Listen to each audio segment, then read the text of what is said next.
WWE की news और updates वाले ब्रांड न्यू एपिसोड में आप सब लोगों का वेलकम है। इस एपिसोड में हम बात करेंगे रैंडी ऑर्टन के बारे में, साथ ही में सीएम पंक के रिटर्न को लेकर भी अपडेट है। साथ ही में हम बात करेंगे एमजेएफ के बारे में, जॉन सीना की इंजरी फिक्स हो गई है उसके बारे में भी बात करेंगे, मंडे नाइट रॉ की रेटिंग्स कवर करेंगे और रैंडी ऑर्टन की जो नई मर्च निकली है उसके बारे में भी बात करेंगे। तो वीडियो काफ़ी इंटरेस्टिंग होने वाली है, एंड तक देखिए। अगर पसंद आए तो वीडियो को लाइक करें, शेयर करें और फर्स्ट टाइम विजिटर चैनल को जरूर से सब्सक्राइब करें। तो इंट्रो के बाद विदाउट वेस्टिंग ज़्यादा time let's begin this video.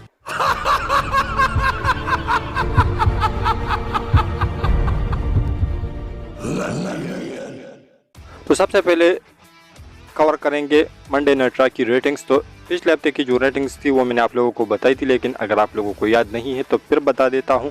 1.467 million views थे, लेकिन इस हफ्ते की अगर हम बात करें तो ये गो होम एडिशन था, ये काफ़ी कमाल धमाल था, काफ़ी ज़बरदस्त था। रैंडी ऑर्टन की अनाउंसमेंट हमें देखने को मिली और भी अच्छी खासी चीज़ें हुई, लेकिन फिर भी जो रेटिंग्स है वो पिछले हफ्ते के मुकाबले में थोड़े से कम आए हैं।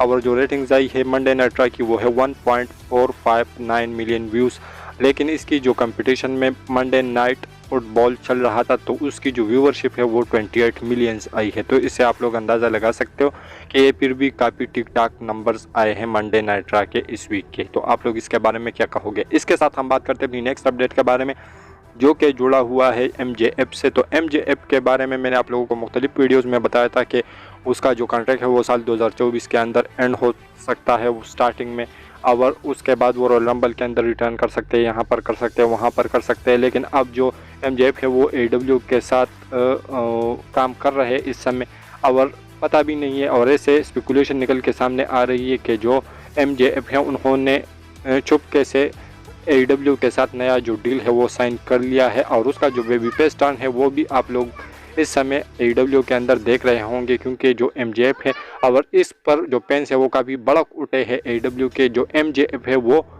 एज अ हील काफ़ी बेटर काम कर रहे थे, ना कि उसको बेबी फेस बनाया जाए। तो ऐसे में आप लोग इसके बारे में क्या कहोगे? और जो ख्वाब थे कि डब्ल्यूडब्ल्यूई के अंदर एमजेएफ आएंगे तो वो आई थिंक के कोई अपडेट तो नहीं, लेकिन फैन स्पेकुलेशन है कि एमजेएफ ने एडब्ल्यू के साथ नया कॉन्ट्रैक्ट साइन किया हुआ है चुपके से, लेकिन किसी को वो बताया नहीं है और ना ही अपडेट्स वालों को इसका पता है। तो आप लोग इसके बारे में क्या कहोगे? इसके साथ हम बात करते हैं अपनी नेक्स्ट अपडेट के बारे में, जो कि जुड़ा हुआ है सर्वाइवर सीरीज़ में मेंस के वार गेम मैच से। तो उसकी जो ऑफिशियल ग्राफिक्स है वो निकल के सामने आई है मेंस वार गेम्स की, जहां पर जजमेंट डे के साथ ड्रू मैकिंटायर ऐड हो चुके हैं और कोडी रोड्स के साइड में रैंडी ऑर्टन आए हैं, और काफ़ी मस्त लग रहा है इस समय। ये दोनों जो ग्राफिक्स है आप लोग इस समय अपने स्क्रीन के ऊपर देख रहे होंगे, जो कि काफ़ी कमाल की लग रही है। और दूसरी बड़ी बात यह है कि रैंडी ऑर्टन कोडी रोड के साइड में ऐड हो चुके हैं, तो वो चीज़ काफ़ी कमाल की लग रही है। आप लोग इसके बारे में क्या कहोगे? इसके साथ हम बात करते हैं अपनी नेक्स्ट अपडेट के बारे में, जो कि जुड़ा हुआ है शिंसुके नाकामुरा से। तो शिंसुके नाकामुरा ऐसे लग रहा है कि लास्ट कुछ वीक से वो किसी का वेट कर रहे हैं। मैंने मुख्तलिफ वीडियोज़ में आप लोगों को बताया है कि वो किसी का तो वेट कर रहे हैं, कभी वो प्रोमो कट कर रहे हैं, कभी वो रिंग के अंदर उसको बुला रहे हैं, लेकिन वो कोई आ नहीं रहा। तो इसको लेकर अपडेट निकल के सामने आई है कि जो शिंसुके नाकामुरा है वो सर्वाइवर सीरीज़ के अंदर तो होने वाले हैं, लेकिन उसकी जो अपोनेंट है या उसका जो भी अपोनेंट होगा जिसके साथ वो मैच रसल करेंगे सर्वाइवर सीरीज़ के अंदर, उसको WWE बिल्कुल टॉप सीक्रेट के तौर पर रख रही है। और इस समय जो WWE के अंदर टैलेंट्स है उसको भी इस बात का पता नहीं कि नाकामुरा का अपोनेंट कौन होगा और उसके लिए कौन निकल के सामने आएगा, वो किसका वेट कर रहे हैं। तो इस चीज़ को WWE टॉप सीक्रेट के तौर पर रख रही है। तो ऐसे में आप लोग किसको नाकामुरा का अपोनेंट के तौर पर देखने चाहते हो? स्पेकुलेशन तो ये आ रही है कि सीएम पंक आ सकते हैं, पॉसिबली नाकामुरा को फेस कर सकते हैं, लेकिन देखना होगा कि वहाँ पर कौन आता है नाकामुरा की वेट को ख़त्म करने के लिए। आप लोग इसके बारे में अपनी राय नीचे कमेंट सेक्शन में ज़रूर बताइए।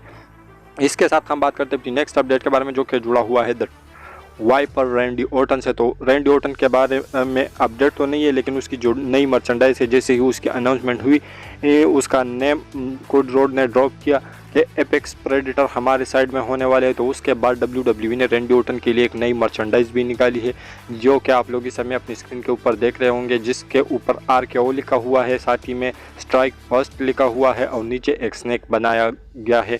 तो ऐसे में ये काफ़ी मज़ेदार लग रहा है और आई थिंक कि ये बिल्कुल कमाल का बिकने भी वाला है। तो रैंडी ऑर्टन की नई मर्च आपको कैसे लगी, इसके बारे में भी अपनी राय नीचे कमेंट सेक्शन में ज़रूर दीजिए। इसके साथ हम बात करते हैं अपनी नेक्स्ट अपडेट के बारे में, जो कि जुड़ा हुआ है रैंडी ऑर्टन का जे ऊसो के ऊपर अटैक करने से। तो क्या जो जे ऊसो है उसके ऊपर रैंडी ऑर्टन अटैक कर सकते हैं? क्योंकि जिस तरीके से कल आप लोगों ने देखा होगा जब कोडी रोड ने जे ऊसो का रैंडी ऑर्टन का नाम लिया कि वो हमारे साइड में होने वाले हैं, तभी जो WWE है उन्होंने कैमरा जूम किया जे ऊसो के ऊपर। अगर आप लोगों ने नोट नहीं किया तो आप लोग जाके वापस से चेकआउट करें कि जे ऊसो पर कैमरा WWE ने जूम किया। तो ऐसे में फैंस ये स्पेकुलेट कर रहे हैं कि अगर रैंडी ऑर्टन आते हैं और कोडी रोड के साथ टीम अप भी करते हैं तो उसका जे ऊसो के साथ अनबन रहने वाला है और जे ऊसो के ऊपर वो अटैक भी कर सकते हैं, क्योंकि जे ऊसो ही वो बंदा है जिसकी वजह से रैंडी ऑर्टन बाहर हुए थे और 18 महीनों बाद वो वापस से जे ऊसो की टीम में ही वापसी करने वाले हैं। तो ऐसे में जे ऊसो और रैंडी ऑर्टन की स्टोरी लाइन देखने लायक होगी कि वहाँ पर रैंडी ऑर्टन किस तरीके से बिहेव करते हैं जे ऊसो के साथ। तो आप लोग इसके बारे में क्या कहोगे? इसके साथ हम बात करते हैं अपनी नेक्स्ट अपडेट के बारे में, जो कि जुड़ा हुआ है जॉन सीना से। तो जॉन सीना के बारे में अपडेट तो नहीं है, बल्कि उन्होंने खुद से एक फ़ोटो शेयर की है अपने ट्विटर अकाउंट पर, जहां पर उन्होंने कैप्शन में लिखा हुआ है कि मेरी जो दोनों इंजरीज थी, इन दोनों आर्म में उसको इंजरीज हुई थी जब उन्होंने ये रेगुलर वाला रन दिया WWE के अंडरग्राउंड ज्वेल के बाद। अब भी में वो देखने को भी नहीं मिले। तो ऐसे में इसके ऊपर जो जॉन सीना है उन्होंने ये कहा है कि मेरी जो दोनों इंजरीज है वो सक्सेसफुल हो चुकी है और मुझे इस समय काफ़ी अच्छा फील हो रहा है और उसकी जो इंजरीज है वो ज़्यादा कंसर्निंग नहीं थी, तो इस वजह से जो सर्जरीज है वो सक्सेसफुल हो चुकी है और अब वो रिहेब के अंदर है या रिकवर कर रहे हैं।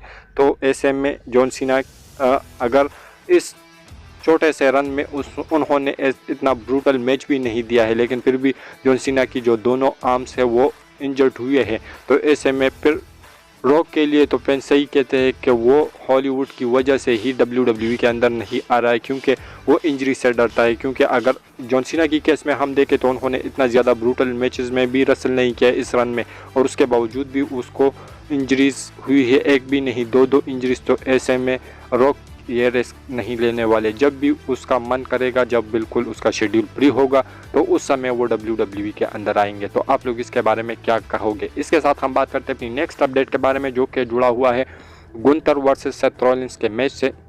तो गुंथर वर्सेस सेथ रॉलिंस का जो मैच है वो पॉसिबली हमें रेसलमेनिया 40 के अंदर देखने को मिल सकता है। और वो मैं क्यों कह रहा हूँ, तो गुंथर ने रिसेंट में मैंने आप लोगों को परसों आई थिंक मंडे वाली वीडियो में बताया था, जो अपडेट्स वीडियो आई थी, तो उसके अंदर मैंने आप लोगों को बताया था कि जो गुंथर है वो चाहते हैं कि मैंने जो इंटरकॉन्टिनेंटल चैम्पियनशिप है उसको रिलेवेंट बनाया है। मैं इस समय लॉन्गेस्ट इंटरकॉन्टिनेंटल चैम्पियन हूँ। तो ऐसे में मेरे जितना भी मन था इस IC टाइटल के साथ वो मैंने सब कुछ किया है। अब कोई भी जो चीज़ है वो बाकी नहीं है और मैं जाना चाहता हूँ, स्टेप अप करना चाहता हूँ बड़े स्टेज पर, बड़े स्टेज के लिए, बड़े चीज़ के लिए। तो ऐसे में जो सेथ रॉलिंस है उसके वर्ल्ड टाइटल के पीछे गुंथर जा सकते हैं। और जो गुंथर है उन्होंने ये भी कहा है अपने इंटरव्यू के दौरान कि जो IC टाइटल है अगर अब वो मैं हार भी जाऊँ तो मेरे को कोई टेंशन नहीं है, अब मैं आगे चीज़ों की तरफ देख रहा हूँ जो कि IC टाइटल से काफ़ी ज़्यादा बड़ी है। तो ऐसे में वो मंडे नाइट रॉ ब्रांड के ऊपर है और वो सेथ रॉलिंस के वर्ल्ड टाइटल के पीछे ही जाने वाले हैं।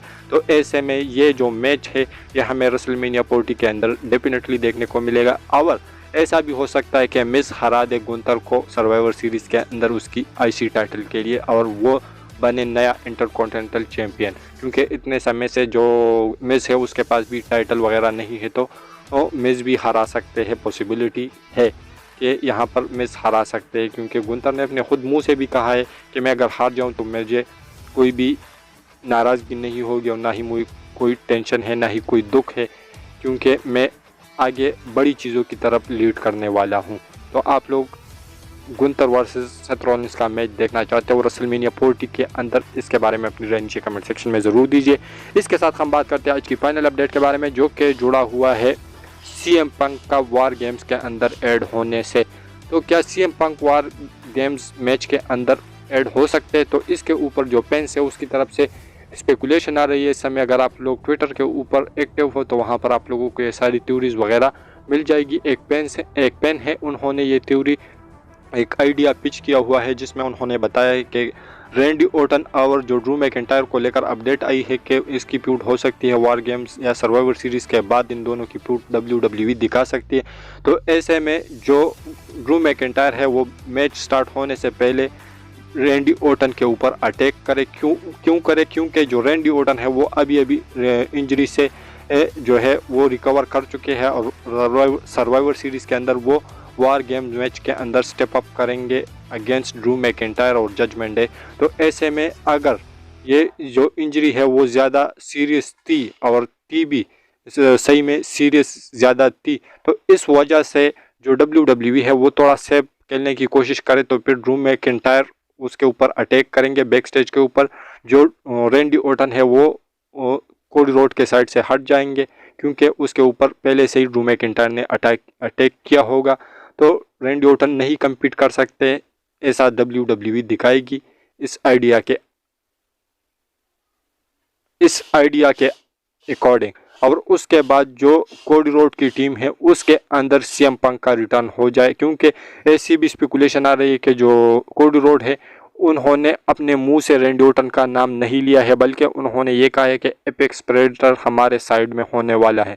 तो पता नहीं क्या होगा क्या नहीं होगा, लेकिन ये जो चीज़ स्पेन ने शेयर की है, ये जो आइडिया पिच किया हुआ है, ये काफ़ी कमाल का वैसे लग रहा है।